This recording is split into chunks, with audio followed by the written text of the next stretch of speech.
আল্লাহ তাআলা পবিত্র কোরআনুল কারীমের মধ্যে ইরশাদ করেন, আউযু বিল্লাহি মিনাশ শাইতানির রাজীম, বিসমিল্লাহির রহমানির রহিম। লাউ আনজালনা হাযাল কুরআনা আলা জাবালিন লারাআইতাহু খাশিআন মুতাসাদ্দিআন মিন খাশিয়াতিল্লাহ। যদি আমি এই কোরআন পাহাড়ের উপর অবতীর্ণ করতাম, তবে তুমি দেখতে যে পাহাড় বিনীত হয়ে আল্লাহ তাআলার ভয়ে বিদীর্ণ হয়ে গেছে। আমি এসব দৃষ্টান্ত মানুষের জন্য বর্ণনা করি, যাতে তারা চিন্তা ভাবনা করে। সুবহানাল্লাহ। কোরআনুল কারীমের এক একটা হরফের কি নূর আর কি পাওয়ার, সেটা যদি মানুষ দেখত, তাহলে এই চর্মচক্ষে কোরআন শরীফকে পড়া সম্ভব হতো না। এই জন্য আল্লাহ তাআলা কোরআনুল কারীমের নূরকে গোপন রেখেছেন, যাতে বান্দা সহজে পড়তে পারে, ধরতে পারে।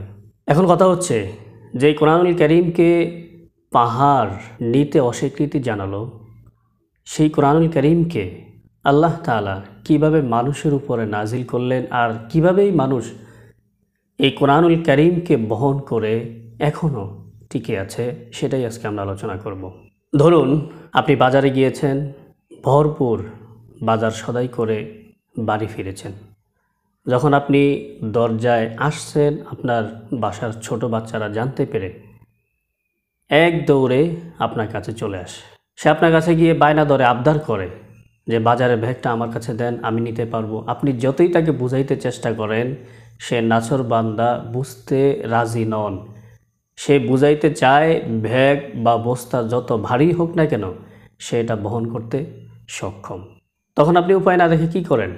বাজারে ব্যাগ বা বস্তা যাই হোক না কেন, আপনি হাত দিয়ে উপর থেকে ধরে রেখে তার মাথায় চাপিয়ে দেন, এবং সে মনে করে, ভাবতে থাকে যে ব্যাগের পুরো ওজনটাই তার মাথার উপরে, সেটাকে বয়ে চলেছে। কিন্তু আসলে বাস্তবতা ভিন্ন। ঠিক তেমনিভাবে কোরআনুল কারীমের যেই নূর, যেই আলো, যেই পাওয়ার, সব কিছুই আল্লাহ তাআলা রাসূলুল্লাহ সাল্লাল্লাহু আলাইহি ওয়াসাল্লামকে সহ্য করিয়েছেন।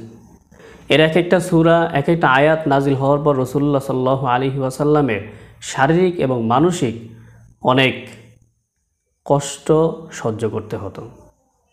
কোনো সময় জ্বর এসে যেত, কোনো সময় অচেতন হয়ে যেতেন।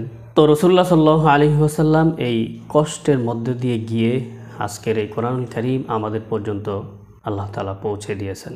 আর আজকের দুনিয়াতে রাসূলুল্লাহ সাল্লাল্লাহু আলাইহি ওয়াসাল্লামের উসিলায় আমরা এই কোরআনুল কারীমকে ধরতে পারছি, পড়তে পারছি, তেলাওয়াত করতে পারছি, খুব সহজে বহন করতে পারছি। একমাত্র রাসূলুল্লাহ সাল্লাল্লাহু আলাইহি ওয়াসাল্লামের কষ্টের বিনিময়ে আমাদের আজকের এই সুখ। অন্যথায় কোরআনুল কারীমকে বহন করার ক্ষমতা, দুঃসাহসিকতা মানুষের কোনোদিনই সম্ভব ছিল না। এজন্য প্যারা হাজিরিন, কোরআনুল কারীম নাজিলের মাসে আমরা বেশি বেশি কোরআনুল কারীমের অনুবাদ বোঝার চেষ্টা করি, পড়ার চেষ্টা করি।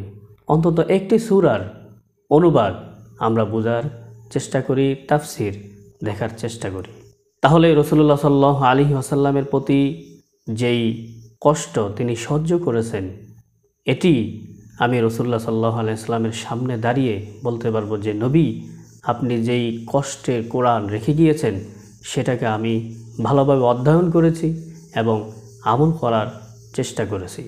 তখনই রাসূলুল্লাহ সাল্লাল্লাহু আলাইহি ওয়াসাল্লাম আমাকে উম্মত বলে স্বীকার করবেন। অন্যথায় আমাদের কোনো উপায় থাকবে না। তাই আসুন, কোরআন নাজিলের মাসে বেশি বেশি কোরআন অধ্যয়নে নিজেকে অভ্যস্ত করে তুলি ইনশাআল্লাহ। আল্লাহ তাআলা আমাদেরকে তৌফিক দান করুন। আমিন।